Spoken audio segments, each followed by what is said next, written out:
But just remember that you are a fighter. You never know just what tomorrow holds. But you're stronger than you know. You're stronger than you know. So I think, I don't think there was a specific moment. I've grown up in a family that sings. My mom was a choir coordinator, or she was like a Sunday school leader back in the refugee camp where I was born. So basically we grew up in the church, and I just remember just, singing because that's what we did. And then obviously as I grew older, it was still something that I did. I think it was when I was in high school, that's when I started to really see the impact that the voice in general has to people. I had a few opportunities in high school to actually sing in front of people, but I think that's when I saw that, okay, when I sing or when someone sings, there's something that happens to an audience or to someone's heart. And I think that's where I was like, okay, maybe this is something that we can look into a little bit further. Okay, now talk to me about building the courage to sing in front of like your classmates in high school, because that ain't my easy. Days. That is no, oh my goodness. I come from a very shy background. So even in primary school, especially when it comes to singing, I am confident around people that I'm close with, but sometimes stepping out of a crowd or different faces, I'm a little bit slow to warm up to people.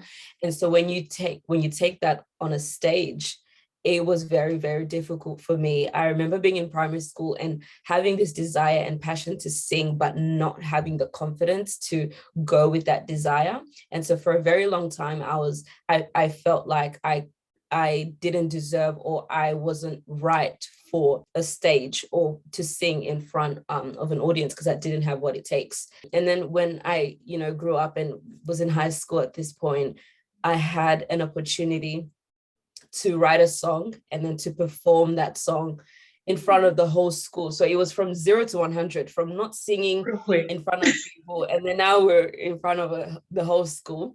But I think it was like ripping a band-aid off and kind of like putting me in a very uncomfortable place. And I think I'm still on that journey. I don't think I've completely reached a point where I'm like, whatever about, like, I still feel nerves when it comes to singing, but I guess I've come to a place where they don't control me as they used to. No, there was so much stuff that you mentioned there that I was like, ooh, I love this, I love that. And the first one was when you said that I knew that I could sing, but I didn't have the confidence to step out and actually. And I feel like whether you're a singer or not, that's something that everybody goes through. It's like, okay, I know that maybe I'm called for this thing, but I don't have the confidence to step out. Or I know like I have like a business idea, but like who's gonna actually buy my things? Who's gonna buy my things? I don't have that confidence to put myself out there. It's really nerve-wracking because people might reject you. Oh my and people days. Might say, Jemimah, what chord is that? Like, what was that? Who sang that part? So how did you get to a point where you were like, I can no longer my days. Like, you know what I mean? Controlled by whether people accept me or accept like what I'm giving. Yeah. Oh my God. That's such a good point, because with singing, you're basically giving something that is yours, something that is sacred, something that is, so important to you. And you're basically putting it out, and you're saying, in a way, you're saying, judge me. If you think of singing, right, you're thinking of AGT, Australia's Got Talent, you're thinking of X Factor, American Idol. And these are all places where basically at the end of the day, people are judging your voice. And so I feel like it's so hard as a singer, and I know a lot of singers will be able to relate to this. I know that a lot of us experience judgment or, compliments or even negative words that people say after you finish singing, or just comments in general. I think I came to a place in my life where I needed to find out what God says about my voice as a singer and really ground myself on that, because I know how it feels like to hear compliments from people. And I also know how it feels like to hear negative opinions about your voice or who people think you are as a singer. Having those two perspectives have helped me realize that I should never depend on what people have to say about my voice. And I say this in the most humble and most down to earth way, that I've just come to a place where if someone compliments me, it's okay. Like it doesn't really do much for me, because I know that the very same people that compliment you are the very people that can also say something, because in a way, people think when you're singing for them, and you're singing for their critique and for their opinion and whatnot. And so I have come to a place where I've like, okay, God, help me to understand my voice and what you say about it, so that when opinions come, I'm not moved by these people think I'm amazing, or these people think I'm bad, or whatever. And I'm just grounded in who God says I am as a singer. So it's been a journey. Because I feel like in your 20s, to be able to say that you've come to that place, I mean, even though you're saying like you're still on a journey of understanding it, that's huge. Because now this is like kind of the age where it's like you can have a say in so many things, like not just I guess in your life, but even in the world. Like you're voting, you're driving, you're doing all this stuff. And it's like, if you see something that's wrong, you can speak out about an injustice. If you see a problem or something, or you're feeling some type of way, you could write a song about it and put it online. Everybody's going to hear it. So it's like your voice is actually very powerful. What are some other ways that I guess you use your voice to express yourself? Because you don't just sing. Wow. I feel like the voice is such a powerful tool. And I just love the fact that we are not limited to just singing or just leading worship at church, or doing covers and stuff like that. But even in conversations with people, just hearing people's stories, or sharing my testimony, or sharing my experiences, I've just come to realize how powerful it is when you hear someone else's voice. I think it, when people look at you, or when people look at me, they might perceive me to be a certain way, or when they hear me sing, they might think I've got it all together as a singer or as an individual. But I value the fact that when you're in conversation with people, like we are right now, and we're just speaking, there's a lot that can happen in that. And so I don't like to limit myself to just as a singer. I know that the voice in itself, it's so multifaceted. There's so many ways that I could be using the voice that God has given me. And so it's really a privilege.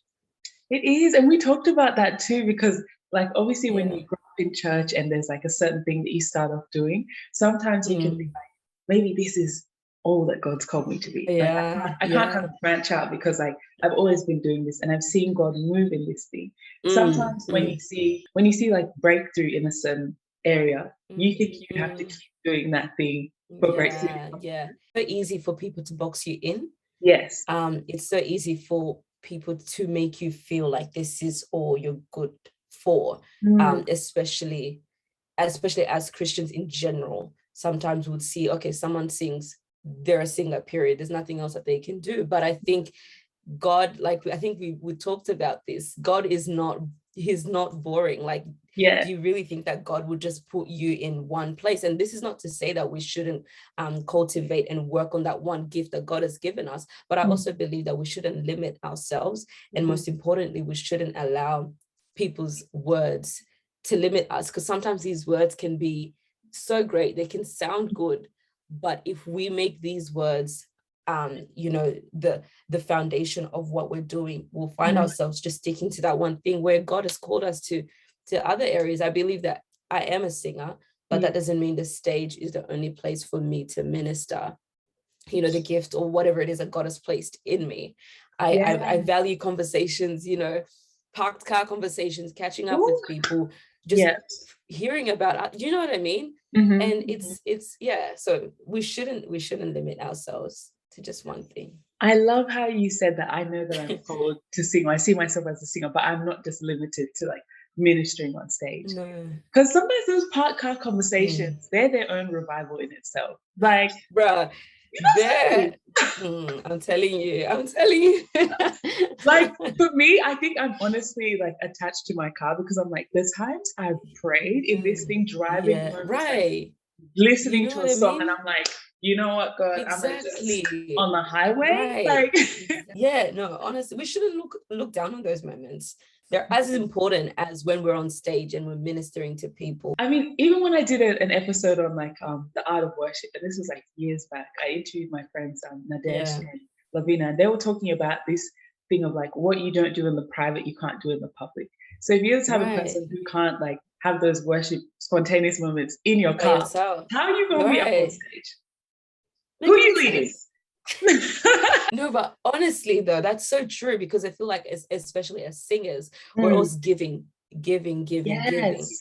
And as much as you think I'm just standing and I'm just leading a song, just think of the energy that you're even transferring to the congregation, or just think of there's a lot of effort that goes. So when we see ourselves just singing, we shouldn't just think that, oh, I was just singing. There's a lot that you gave and you really need to go back and fuel up. And that's why those moments where you're singing by yourself, for me, oh my days, for me, like I think we spoke about last week, I appreciate the moments where I'm just singing alone, even more than the stage.